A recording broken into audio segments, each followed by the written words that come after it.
श्री शिवाय नमस्तुभ्यम। हर हर महादेव। पंडित प्रदीप जी मिश्रा द्वारा श्री समर्पण शिव महापुराण कथा अमलेश्वर रायपुर में 27 मई से लेकर 2 जून 2024 तक चलेगी। ये 7 दिवसीय शिव महापुराण कथा है जो आस्था फेसबुक और यूट्यूब के माध्यम से लाइव देखी जा सकती है। कथा का समय है दोपहर को 1 बजे से शाम को 4 बजे तक। आज 31 मई 2024 5वें दिन की कथा पूर्ण हो चुकी है।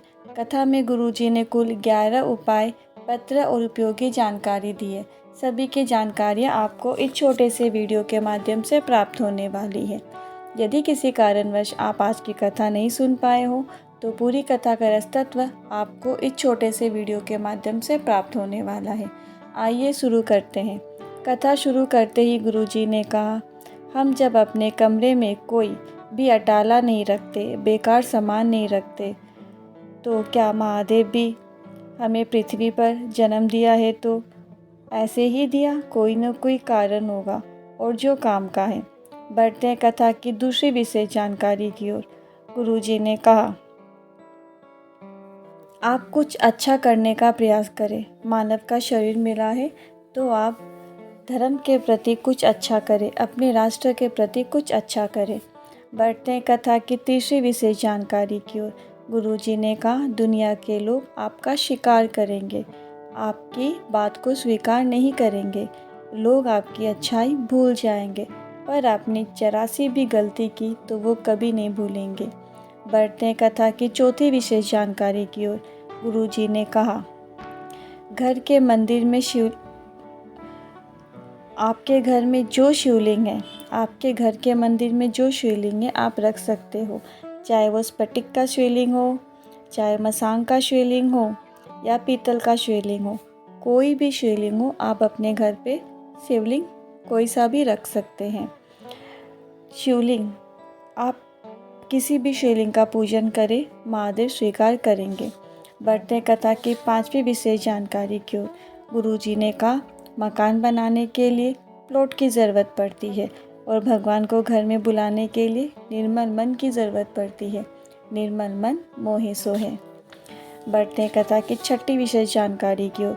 उमा पवन जी खंडेलवाल पत्र लेकर आई, जो समर्पण शिव महापुराण कथा करवा रहे हैं, जिसके जजमान हैं, यानी कि जजमान जी का एक पत्र आया व्यासपीठ पर, जिसमें लिखा था, मेरे मुंह में छाले हो गए थे, जीभ में, पर मैंने किसी को बताया नहीं। पर कुछ दिन बाद मैंने रायपुर के डॉक्टर को दिखाया तो डॉक्टर ने कहा कि ये जांच के लिए जाएगी, पर बड़ी बीमारी की आशंका है क्योंकि छाले 10 दिन से ज़्यादा हो गए हैं जो आपके मुंह में हैं। फिर सीहोर गया। सीहोर जाकर वहाँ का रुद्राक्ष लेकर आए और रुद्राक्ष का जल चढ़ाकर आचमन करना शुरू किया। 10-15 दिन बाद जब हम मुंबई गए जांच करवाने तो कैंसर नहीं था। इसी का आभार उन्होंने व्यक्त किया। बढ़ते हैं कथा की 7वीं विशेष जानकारी की ओर। सरला ठाकुर जी पत्र लेकर आई रायपुर से। 2019 में ऑक्सीजन की दिक्कत हो गई। डॉक्टर को दिखाया तो डॉक्टर ने हॉस्पिटल में भी ऑक्सीजन पर रखा 3 महीने। डॉक्टर ने कहा 24 घंटे तक ऑक्सीजन में ही रहना पड़ेगा, ज़िंदगी ऐसे ही कटेगी, ज़िंदगी भर आपको ऑक्सीजन में रहना पड़ेगा। टीवी में एक दिन शिव महापुराण की कथा देखी। फिर मैंने अपने बच्चों से कहा वो जल चढ़ाकर और बेलपत्र चढ़ाकर लेकर आते और मैं कुंदकेश्वर महादेव के नाम से खाना शुरू किया और मैं पूरी तरह से ठीक हो गई हूँ। इसी का आभार व्यक्त करने के लिए कथा पंडाल में आई हूँ। बढ़ते हैं कथा की 9वीं विशेष जानकारी की ओर। गुरुजी ने कहा, मंदिर में यहाँ तक कि आप कुबेश्वर धाम भी जा रहे हो, आपके पास चढ़ाने के लिए कुछ भी नहीं है, चावल अक्षत कुछ नहीं है, यहाँ तक कि आपके पास चढ़ाने के लिए जल भी नहीं है।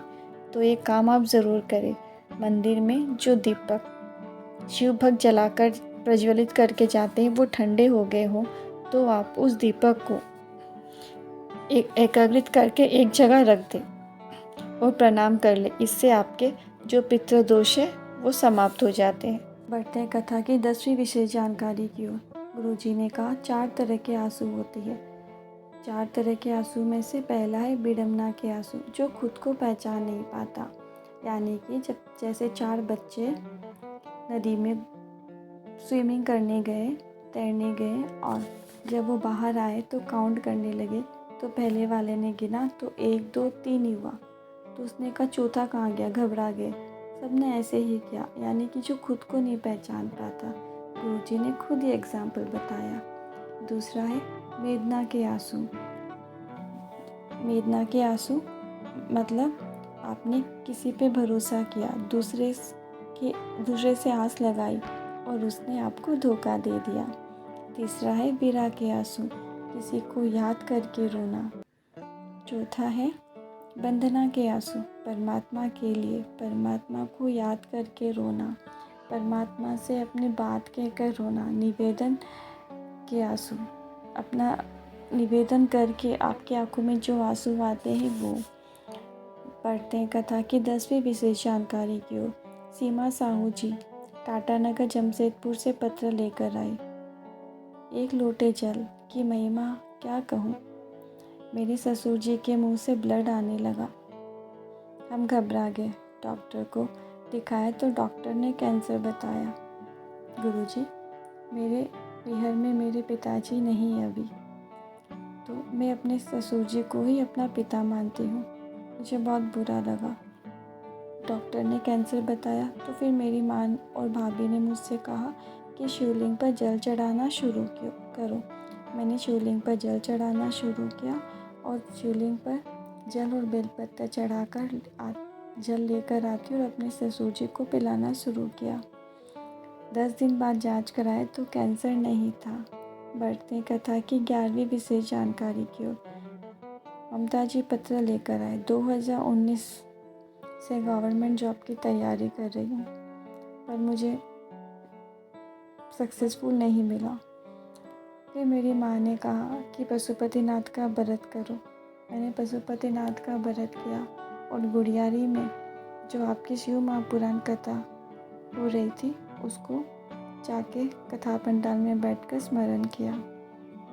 मैं शिव की महिमा का क्या बखान करूं। महादेव ने मेरी तो सरकारी नौकरी लगा दी, साथ ही साथ मेरे पति की भी सरकारी नौकरी लगा दी। इसी का आभार व्यक्त करने के लिए कथा पंडाल में आई हूँ। आज की कथा का सार बस इतना ही। आशा करती हूँ, उम्मीद करती हूँ आपको पसंद आया होगा और अधिक जानकारी के लिए आप चैनल को लाइक, शेयर और सब्सक्राइब करें। कमेंट सेक्शन में हर हर महादेव ज़रूर लिखें। फिर मिलती हूँ नए वीडियो के साथ, तब तक के लिए श्री शिवाय नमस्तुभ्यं। हर हर महादेव।